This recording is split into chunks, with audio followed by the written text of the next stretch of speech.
তো বাইনারি যোগ শিখতে হলে আমাদের শুরুতেই কয়েকটি সূত্র বিষয় ধারণা থাকতে হবে। আমরা জানি বাইনারি সংখ্যা পদ্ধতিতে কেবলমাত্র 0 এবং 1 ব্যবহার করা হয়ে থাকে, 0 এবং 1 ব্যবহার করে থাকি। এই 0 আর 1 নিয়ে যে যোগ আছে সেটাই হচ্ছে বাইনারি যোগ। তো কয়েকটি সূত্র মাথায় রাখতে হবে, যেমন 0 আর 0 যোগ করলে 0, 0, 1 যোগ করলে 1, 1 আর 0 যোগ করলে 1, 1 আর 1 যোগ করলে 0, ক্যারি থাকবে 1,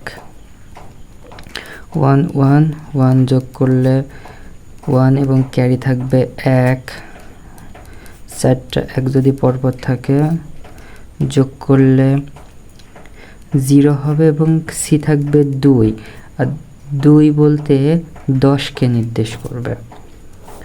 তবে আমি আমার স্টুডেন্টগুলোকে বুঝিয়ে থাকি যে বাইনারি যোগে 0-র ভ্যালু নাই, বাইনারি যোগে 0-র কোনো ভ্যালু নাই।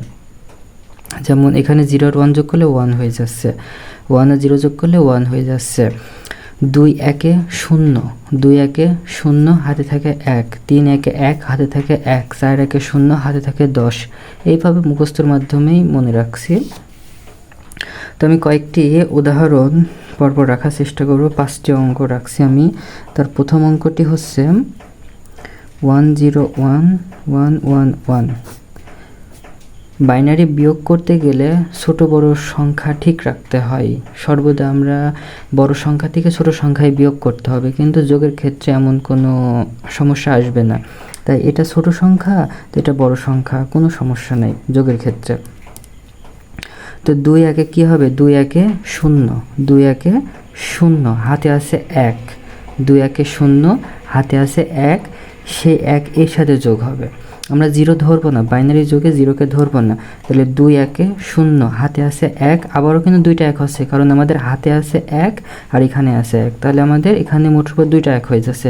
তাহলে 2 1 আবারও 0, হাতে আছে আবারও 1। এবার একটু খেয়াল করেন তো, এখানে 2টা 1 আর হাতে রাখা 1, 3 1। তাহলে 3 1 কী হবে? 1 হবে এবং ক্যারি থাকবে 1। তাহলে 3 1 1 এবং ক্যারি 1 অঙ্ক। এটা হচ্ছে বাইনারি যোগ। একটু বড় নিই, 1 1 0 1 1 1 0 0 1 1। 2 1 0, হাতে আছে 1, এখানে 2টা 1 আর আমাদের হাতে আছে কত? 1। তাহলে 3 1 1, হাতে থাকে 1। তাহলে এখানে 2টায় 0 আছে, 0 ধরবো না। তাহলে 1 যেহেতু যোগ করার মতো কাউকে পাচ্ছেন না, সেজন্য 1 বসে গেল। 0 আর 1 1, এই যে এখানে আছে 0 আর 1 1। 2 1 0, হাতে থাকে 1।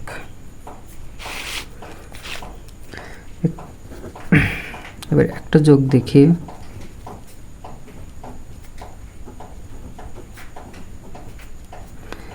এই যোগগুলো মাথায় রাখবেন, যখন বিট সমান সমান থাকবে না, তখন এই যে ঘরগুলোকে মনে মনে 0 ধরতে হবে।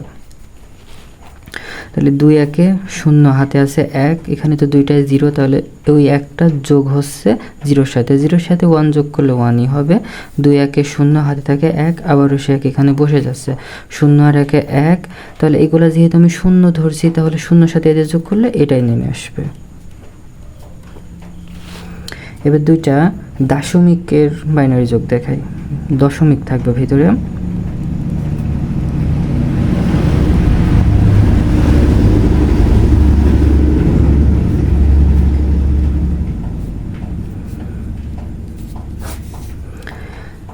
মাথায় রাখবেন, এই দশমিকের সোজা দশমিক থাকতে হবে।